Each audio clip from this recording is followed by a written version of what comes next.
રાધે રાધે, જય સિયારામ. રાધે રાધે, જય સિયારામ, જય સિયારામ.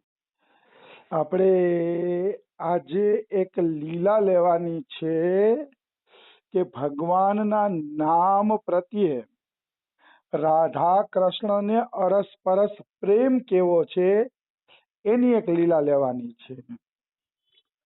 વાસ્તવમાં જે નામ છે ને એ સાક્ષાત ભગવાનનું જ સ્વરૂપ છે. નામ અને ભગવાનની અંદર કોઈ અંતર નથી. કોઈ વ્યક્તિ નામ અને ભગવાનની વચ્ચે અંતર કરતો હોય તો એ મૂર્ખ છે, અથવા તો એને પૂર્ણ તત્વજ્ઞાન નથી. કારણ કે ભગવાનનું જે નામ છે એ જ સાક્ષાત ભગવાન છે. એમાં કિંચિન માત્ર કોઈ પણ પ્રકારનો ભેદ નથી.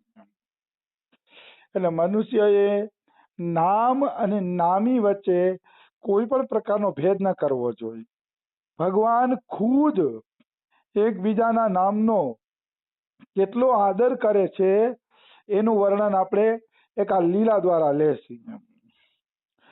એક વખત રાધા રાણીએ સખીઓને કીધું કે સખીઓ, તમે છે ને રંગબેરંગી ફૂલડા લઈ આવો. તો મારી ઈચ્છા છે કે રંગબેરંગી ફૂલડાથી હું રસ્તો ચિતરું. એટલે સખીઓને એમ થયું કે વળી આજે રસ્તો ચિતરવાની રાધાજીને શા માટે જરૂર પડી? ભલે બધા આજ્ઞાનું પાલન તો કરવાના જ છે.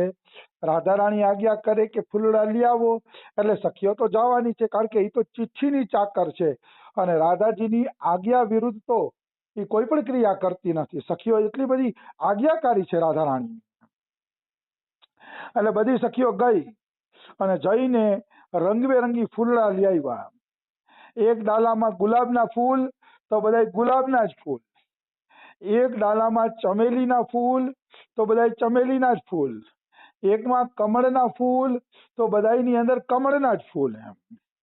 આ રીતે અલગ અલગ ડાલામાં અલગ અલગ પ્રકારના ફૂલ સખીઓ લાવે છે. અને પછી એ સખીઓએ ફૂલડા રાધા રાણીને આપી દીધા.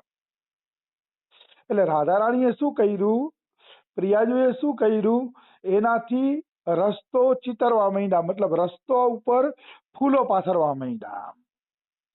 પણ ફૂલો પાથરવાની અદા પણ કેવી કે ફૂલો પાથરતા જાય અને ફૂલો ઉપર નામ લખતા જાય, રાધા રાધા રાધા. મતલબ રાધા નામ લખે, પછી થોડાક ફૂલ પાથરે, વળી રાધા નામ લખે, વળી થોડાક ફૂલ પાથરે.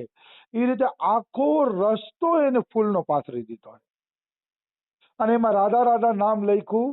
અને ઈ રાધા નામ પણ કેવું, જે તરફથી જુઓ ચારેય બાજુથી તમે જુઓ એટલે ચારેય બાજુથી તમને રાધા નામ દેખાય. એવું તો વિચિત્ર રાધા નામ લખ્યું કે ચારેય બાજુથી ગમે દિશાથી તમે નજર કરો એટલે તમને ચારેય દિશામાંથી રાધા નામ દેખાય. આવી રીતે રાધાજીએ રાધા નામ લખ્યું. પણ એ ફૂલો પાથરતા હતા ને રાધા રાણી, ત્યારે પરસેવે રેબઝેબ થઈ ગયા. એટલે સખીઓના મનમાં ઈ પીડા હતી કે પ્રિયાજુ કેટલું કષ્ટ ઉપાડે છે, પ્રિયાજુને કેટલું કષ્ટ ઉપાડવું પડે છે, બિચારા પરસેવેથી રેબઝેબ થઈ ગયા છે. તો પ્રિયાજુને આટલું કષ્ટ છે એ ઉપાડવું જોઈએ નહીં.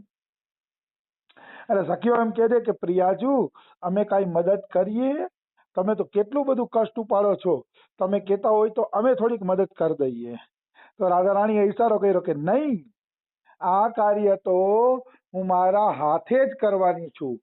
આ કાર્યમાં મારે કોઈનો સહયોગ લેવો નથી, એવું કીધું રાધા રાણીએ. એટલે સખીઓને ઉપાધિ એ થતી હતી કે રાધેજી પરસેવો રેબઝેબ થઈ ગયા અને પાછા રાધા રાણી કૃષ્ણ નામના ઉપાસિકા છે. તો કૃષ્ણ નામના ઉપાસિકા છે તો પછી આ રાધા નામ કેવી રીતે જમીનમાં લખે છે, પોતે જ પોતાનું નામ કેવી રીતે લખે છે? આ શું યોગ્ય છે? આ શું બરોબર છે? આ રાધા રાણી ઠીક કરે છે? આવા પ્રશ્નો સખીઓના મનમાં થતા હતા. પણ સખીઓને આ પ્રશ્નના કોઈ જવાબ નહોતા મળતા, કારણ કે જ્યાં સુધી રાધા રાણી સ્વયં લીલાનું રહસ્ય ન ખોલે ત્યાં સુધી કોઈ વ્યક્તિ લીલાનું રહસ્ય જાણી શકતા નથી. કોઈ વ્યક્તિ જાણી શકતા નથી. બહુ કઠિન છે, બહુ દુર્લભ છે રાધા રાણીની લીલાનું રહસ્ય જાણવું. એટલે લલિતા પૂછે છે કે પ્રિયાજુ, આજે કેમ તમે રાધા રાધા લખો છો, શું કારણ છે? તો કે પછી કહીશ. રાધા રાણી ઈશારો કરે છે કે હું તમને બધાઈને પછી જણાવીશ, અત્યારે મને મારું કામ કરવા દો. કારણ કે રાધા રાણી સેવામાં તન્મય બની ગયા હતા, ફૂલડા પાથરવામાં તન્મય બની ગયા હતા. રાધા રાણી દેખાડે છે કે સેવા હંમેશા તન્મયતાથી કરવી જોઈએ. આમ વેઠ વાર્તા હોય ને મન ન લાગતું હોય ને એમ થોડી કઈ સેવા થાય, એમ સેવા થતી નથી. એટલે વેઠ ન વાળવી જોઈએ, સેવા તન્મયતાથી ભાવપૂર્વક ભાવ સાથે કરવી જોઈએ, તો એ બધું સારું છે. આવી વસ્તુ છે. તો રાધા રાણી દેખાડે છે કે સેવામાં ઉત્સાહ કેવો હોવો જોઈએ, ભાવ કેવો હોવો જોઈએ. આ બધી વસ્તુ રાધા રાણી પોતાના આચરણ દ્વારા દેખાડે છે. આવી વસ્તુ છે. પછી રાધા રાણીએ ફૂલ પાથર્યા ને ત્યારે કીધું કે લલિતા, હવે તારે જે જાણવું હોય ને એ બોલ, હવે હું તને બતાવું કે હું શા માટે આમ કરું છું. તો લલિતા કે બોલો. તો કે મને કોઈ દી છે ને કૃષ્ણ ભગવાન પોતાની ચરણ રજ આપતા નથી. મારી તીવ્ર લાલસા છે કે ભગવાન શ્રી કૃષ્ણ મને એની પોતાની ચરણ રજ આપે, પણ મને એ ચરણ રજ ક્યારેય આપતા નથી. માગું તો ના પાડી દે છે કે તમે તો મારા આરાધ્યા છો, તમે તો મારા ઈષ્ટ છો, તમને થોડી ચરણ રજ અપાય. એટલે માગું છું તો મને ઈ ચરણ રજ છે ને ઈ આપતા નથી. એટલે મેં નક્કી કર્યું કે મને ચરણ રજ ન મળે તો કઈ નહીં, પણ મારા રાધા નામને ચરણ રજ મળવી જોઈએ. મારું આ નામ છે ને એને ચરણ રજ મળવી જોઈએ. કે એટલે મેં આ રાધા નામ છે ને જમીન ઉપર પાથરી દીધું છે કે જેથી એને ચરણ રજ મળે. આવી વસ્તુ છે. સખીઓ કે વાહ, તમારો આઈડિયો તો બહુ સરસ છે, પણ અમને એ તો બતાવો કે તમારા નામને ચરણ રજ મળશે કેવી રીતે? નિકુંજમાં આવવાના તો અનેક દરવાજા છે, તો કૃષ્ણ ભગવાન કોઈ પણ દરવાજેથી આવી શકે છે, તો તમને કઈ રીતે ચરણ રજ મળશે તમારા નામને? રાધા રાણી કે હરી સખીઓ, એના માટે મેં એક સરસ ઉપાય કર્યો છે. તો કે શું ઉપાય કર્યો છે? તો કે ઉપાય મેં એ કર્યો છે કે હું બધી સખીઓને જેટલા દરવાજા છે અહીંયા ચોકી પહેરો બેહાડી દઈશ, અને એવો કડક ચોકી પહેરો બેહાડીશ કે ભગવાન કૃષ્ણ જ્યાં મેં રાધા નામ લખ્યું ને ત્યાંથી જ એને અંદર આવવું પડે, બીજા કોઈ રસ્તેથી એ આવી શકે નહીં, બીજા કોઈ રસ્તેથી પ્રવેશ પામી શકે નહીં. બસ ઈ જ રસ્તેથી આવી શકે એવી મેં વ્યવસ્થા કરી છે, અને ઈ જ રસ્તેથી એને આવવાનું છે. અચ્છા, તો કે હા. તો કે જાઓ સખીઓ, નિકુંજના બધાય રસ્તા બંધ કરી દો, અને કૃષ્ણ ભગવાન આવે તો કહી દેજો કે આ રસ્તેથી તમારે જવાનું નથી, તમારે જવાનું છે ફલાણા રસ્તેથી, બીજા રસ્તેથી જવાનું છે. એટલે કૃષ્ણને મેઇન દરવાજેથી આવવાનું કયો એટલે મને એની મારા નામને એની ચરણ ધૂલી મળે. સખીઓ કે જેવી આજ્ઞા. પ્રિયાજુ કે એમ જ અમારે તો કરવાનું હોય, અમારે તો બીજું કઈ વિચારવાનું હોતું જ નથી. એટલે બધી સખીઓ પ્રિયાજુની આજ્ઞા લઈને દરવાજે ઊભી રહી ગઈ, અને દરવાજો છે ને એ પેક કરી દીધો. બીજી બાજુ ભગવાન શ્રી કૃષ્ણ આવ્યા તો બધી જગ્યાએ સખીઓનો ચોકી પહેરો, સખીઓ અંદર ન જવા દે. તો કે કૃષ્ણ કે મને કેમ અંદર નથી જવા દેતા? તો કે રાધા રાણીનો મનાઈ હુકુમ છે કે આજે તમારે મુખ્ય દરવાજેથી જ અંદર જવાનું છે. તો કે એવું કેમ કૃષ્ણ કહે?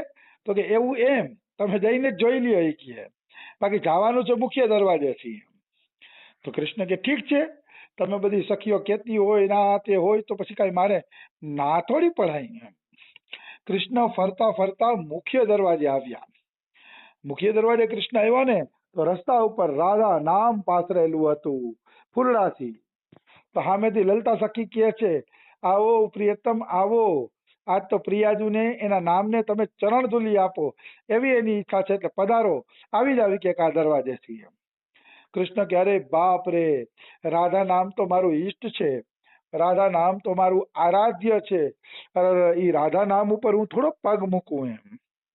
કૃષ્ણ કોઈ દી હિંમત ન કરી શકે રાધા નામ ઉપર પગ મૂકવાની, કારણ કે એને પ્રાણથી પ્યારું છે રાધા નામ, એટલે એ શક્ય નથી કે પગ મૂકી શકે. એટલે એણે યોગમાયાને કીધું કે યોગમાયા, હું છે ને વાંસળી વગાડું છું, વાંસળી વગાડું એટલે બધાય ફૂલડા આકાશમાં ઉડી જવા જોઈએ, અને આકાશમાં ઉડ્યા પછી જ્યારે વાંસળી વગાડવાનું બંધ કરી દઉં ત્યારે ધરતી ઉપર આવી જવા જોઈએ. બોલો, કબૂલ છે? અને ધરતી ઉપર આવી જાય ને તો કૃષ્ણ નામ લખાઈ જાય, રાધાની જગ્યાએ એ ફૂલડાથી કૃષ્ણ નામ લખાઈ જાય. બોલો, કબૂલ છે? યોગમાયા કે કબૂલ છે, હમણાં તમારું કામ કરી દઉં. પછી કૃષ્ણએ વાંસળી વગાડી, વાંસળી વગાડી તો બધાય ફૂલ આકાશમાં ઉડી ગયા, બધા ફૂલ આકાશમાં ઉડે છે. અને પછી પાછા કૃષ્ણ વાંસળી વગાડવાનું બંધ કરે છે તો બધા ફૂલ નીચે પડે છે, અને એ ફૂલમાં કૃષ્ણ કૃષ્ણ નામ લખાઈ જાય છે. ત્યારે કાનુડો કહે છે કે હે પ્રિયાજુ, હવે મારી એવી ઈચ્છા છે કે તમે કૃષ્ણ નામ ઉપર પગ મૂકતા મૂકતા આવો અને મારા નામને તમારી ચરણ ધૂલી મળે.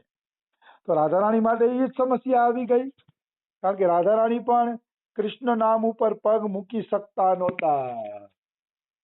એટલે સમસ્યા તો રાધારાણી પાસે એ જ હતી. કેવી રીતે પોતાના ઈષ્ટના નામ ઉપર પગ મૂકે? આવો નામનો પ્રેમ હોવો જોઈએ.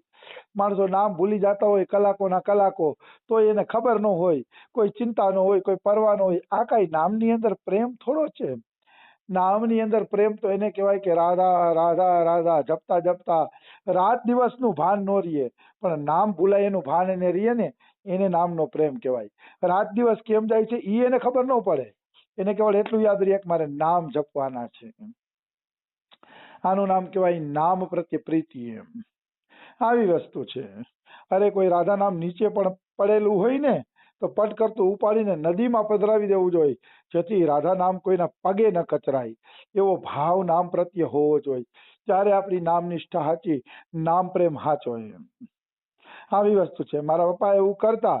કૃષ્ણ નામની ઓલી બજાર આવતી, પેલા પીળા કલરની બજાર આવતી, એમાં પાંદડા પાછળ કાનુડો છાપેલો હોય, તો મારા પપ્પા તો બજારમાં એ બજારનો કાગળિયો જોતા ને તો ઉપાડી લેતા, અને ઉપાડી અને નદીએ પછી પધરાવી દેતા જાતા. ત્યારે પેલા ડોહિયું બજાર બહુ દેતી, હવે તો બજારના જમાના જ વયા ગયા છે. પેલા ડોહિયું બજાર દેતી, થૂકા થૂક કરતી. પછી પણ એ બજાર ઉપર કૃષ્ણની છાપ આવતી એવું મને યાદ છે નાનપણની અંદર. મારા બા બજાર દેતા, મોટા બા, એટલે મને ખબર છે. તો કહેવાનો ભાવ શું છે? નામનો પ્રેમ એક અલગ વસ્તુ છે. એમાં નામ નીચે રજડતું હશે ને તોય તમને પીડા થશે. આવો નામ પ્રત્યે પ્રેમ હોવો જોઈએ. તો રાધારાણી માટે સમસ્યા થઈ ગઈ કે કૃષ્ણ નામ ઉપર પગ મૂકીને કઈ રીતે જવું. એટલે એને યોગમાયાને કીધું કે હે યોગમાયા, હું પગ મૂકું ને એટલે કૃષ્ણ નામ મારા માથા ઉપર છતની જેમ આવી જવું જોઈએ, છતર થઈ જવું જોઈએ. કારણ કે કૃષ્ણ નામ પગે હોય તો દોષ છે, પણ માથા ઉપર હોય તો કોઈ દોષ નથી. કૃષ્ણ નામ માથા ઉપર હોય તો સુંદર લાગે, એનો કોઈ દોષ લાગતો નથી. એટલે કૃષ્ણ નામ માથા ઉપર રહીએ ને એવું કરવું છે. તો રાધારાણીએ પગ મૂક્યો તો કૃષ્ણ નામ માથા ઉપર આવી ગયું. પછી રાધારાણી કહે છે કે પ્રિયતમ, તમારું નામ મારા માથા ઉપર છે, હવે મને હાલવામાં કોઈ વાંધો નથી, હવે મને હાલવામાં કોઈ તકલીફ નથી, હવે હું હાલું છું. પછી રાધારાણી હાલ્યા, સામેથી કૃષ્ણ હાલ્યા, અને એના માથા ઉપર ફૂલની વર્ષા થાય છે, ફૂલનો વરસાદ વરસાવે છે. આવી રીતે રાધા કૃષ્ણનું રસ્તા વચ્ચે મિલન થયું, માથેથી ખૂબ ફૂલોની વર્ષા થઈ. તો આને કહેવાય નામ પ્રત્યે પ્રેમ. નામ એટલું વાલું લાગે કે નામ જ જીવન બની જાય. હરેર નામેવ હરેર નામેવ હરેર નામેવ મમ જીવનમ કલો નાસ્ત્યવ નાસ્ત્યવ નાસ્ત્યવ ગતિરન્યથા. એવો એક શ્લોક આવે છે કે હરિનામ જ મારું જીવન છે, હરિનામ જ મારું જીવન છે, બીજું કોઈ વસ્તુ મારું જીવન છે નહીં. એટલે હું નામને પૂર્ણ રીતે સમર્પિત છું. આવો એક શ્લોક બૃહદ નારદીય પુરાણમાં આવે છે. ભગવાનનું નામ આપણું જીવન હોવું જોઈએ, નિશ્ચિત, એમાં કોઈ શંકા નથી. ત્યારે જ પ્રેમ છે ને પાકે છે. નામમાં ભાવ થયા વગર ભગવાનમાં પ્રેમ પાકતો નથી. આવી વસ્તુ છે. તો સમય થઈ ગયો છે, બીજું આપણે કાલે લઈ લેશી. રાધે રાધે, જય સિયા રામ.